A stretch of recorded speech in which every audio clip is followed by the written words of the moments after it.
This guy'll kill you to death inside of 3 rounds. He's just another fighter. No, he ain't just another fighter.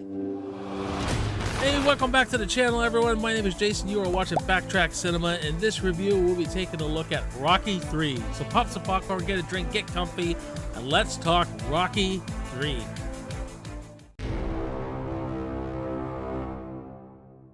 Rocky 3 was released in 1982, written and directed by Sylvester Stallone, starring Sylvester Stallone, Carl Weathers, Mr.T, and Talia Shire. Hey, what's going on, everyone? Welcome back to Backtrack Cinema. My name is Jason, and today we're going to be reviewing Rocky 3, so let me know in the comments what you think about Rocky 3. Do you like Rocky 3? Don't you like it?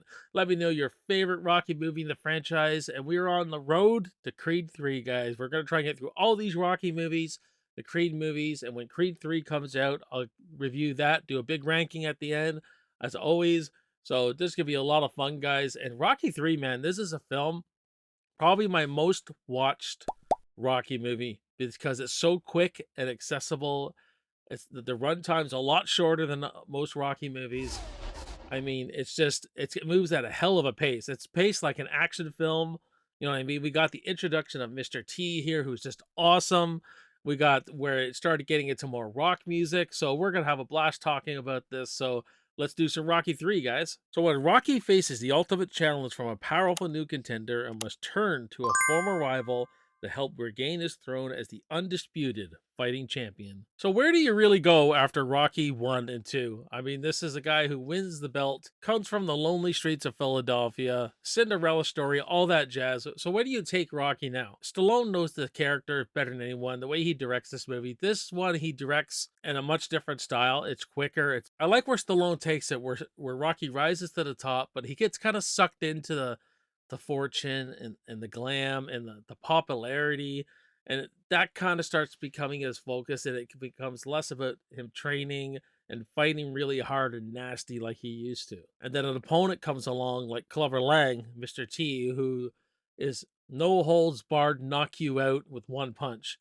Like a Mike Tyson in a way, you know, just deadly, like, and he's rising up on the ranks. And Rocky's just taking everything lightly, like almost like Apollo in a sense in the first movie. And this is very much like an Apollo Creed film.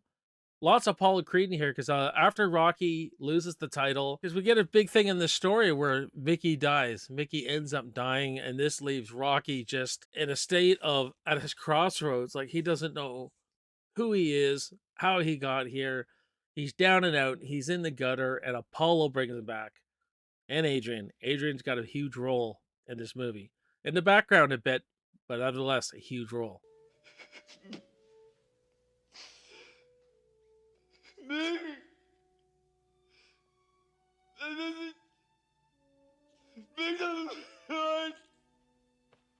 Apollo sees that champion in Rocky. He sees that fighter that he fought. He sees the guy who knows he could change because he can overcome. He sees that, and he knows Rocky can do that. He decides to train Rocky to fight Clubber Lang once again and regain his title.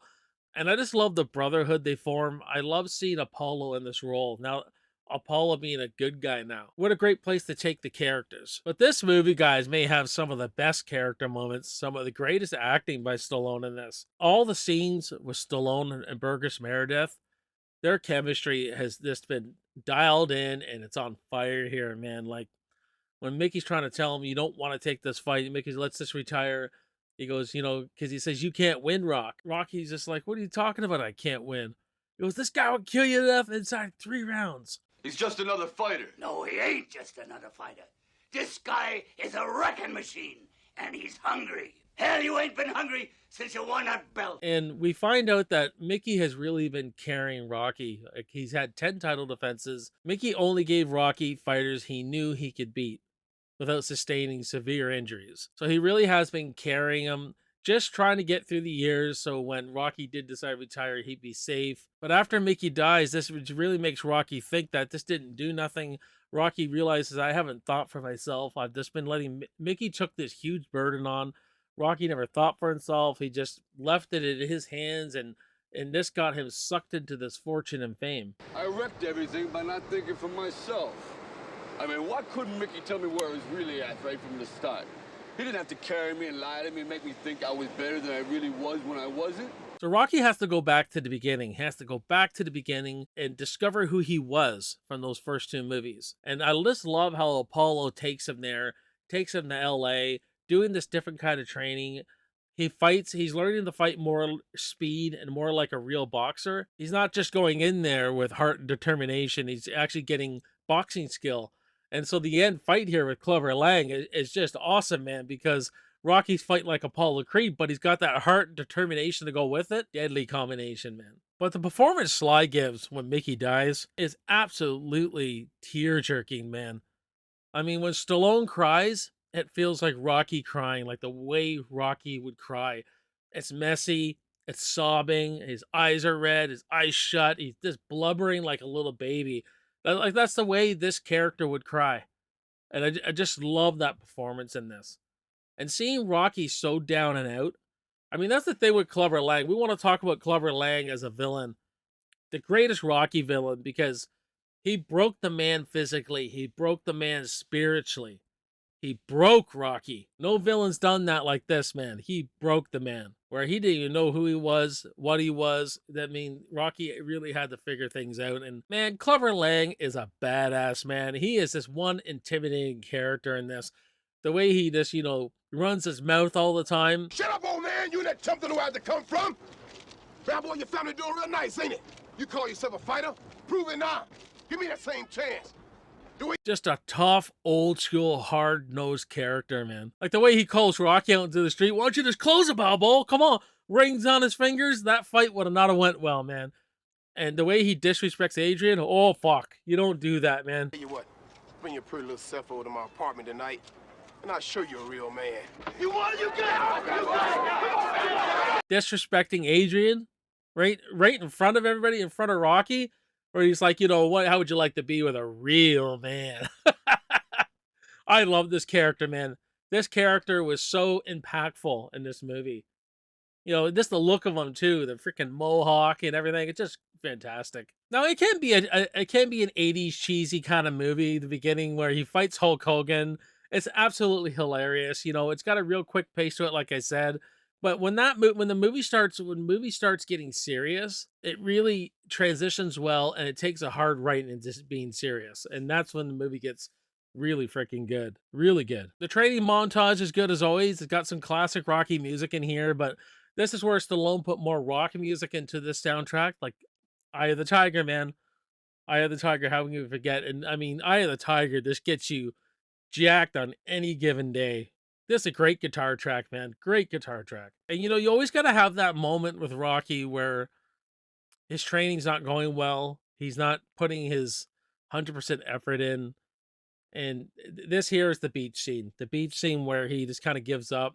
And that Adrian gives him that big talk. Such an amazing scene. How far Adrian has come along as this strong, put together woman with this great leadership quality to her, because she knows what's going on with Rocky.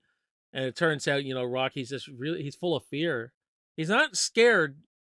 He's not afraid of getting into the ring with Clubber and getting beaten. He's scared of being beaten and not being remembered anymore, being a shadow. You know what I mean? And this is where Adrian tells him it's okay to be afraid.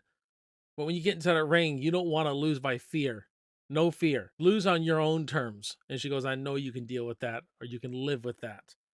Just a great moment. And the fight, guys, let's talk about that end fight. They do something different here. They do 3 rounds. Because Clubber Lang's the kind of guy that will knock you out in the first 2 rounds. This guy's not going 15. You're not going 15 rounds to this guy. So they do 3 rounds. So it's a bit different of a Rocky fight. It's filmed a lot differently. It's really close-ups of their faces a lot. There's a lot of that, but it's still a great, entertaining fight, for sure. And to see Rocky actually fight with some boxing skill was very, to see him duck and dodge, and the way he's taunting Mr.T in this, my mother hits harder than that. He goes, come on, champ. He's pissed in this.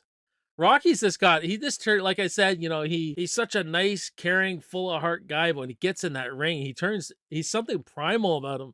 You know what I mean? And he just freaking goes for it in this. But there are some nice slow motion shots where Mr.T's punching Rocky, and it's almost like a painting. Like you just pause it and you look at it. Rocky gets the ropes. It's just like a painting, man. You could pause it, and if you're a painter, could paint that. But seeing Apollo and Rocky come back together, winning the belt back together, is this something that's so cool about this movie?